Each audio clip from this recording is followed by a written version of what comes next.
There are three levels of authority that God gives men in this kingdom. The first level of authority is authority over things. When God elevates you and finds you faithful, he honors you and grants you authority over things. Things like money, resources, and all of those kinds of things. The second level of authority is authority over people. Not people in terms of subjugation. Let me say nations. He grants you authority over nations. It is a higher level of authority. So you're not talking of having money. You're not talking of having cars and houses. That is a very elementary spiritual level. The highest level of authority God can give a man is authority over his program. That God can trust you, not just with authority over things, not just with authority over nations, but authority over his program. That means God can say the next move depends on you. Are we together? Yes.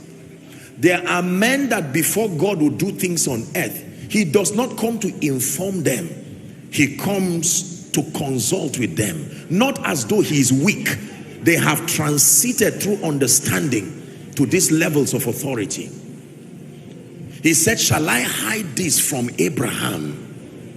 Abraham was not just his servant. Abraham was his friend. Now we live in a world where when you are rich, when you have money, when you have all of things, we feel that we have achieved the zenith of spiritual maturity. Why? Because my faith could buy a car. My faith could buy a house. I'm informing you by the integrity of scripture that if that is the basis, the credential for your measuring spiritual maturity, you are at a very elementary level. The weight of your physical house, your physical cash, your physical car, it counts very little in the realm of the spirit. Remember the parable of the 5 talents. What was the first gift he gave them? Talents. What was the second gift he gave them? Authority over nations. You have been faithful in this. Now I trust you with authority over kingdoms and nations. But the highest level of trust is trust over his program. That is the kind of authority that people like Anna the prophetess carried. They didn't seem to have houses, so you would think they were weak people.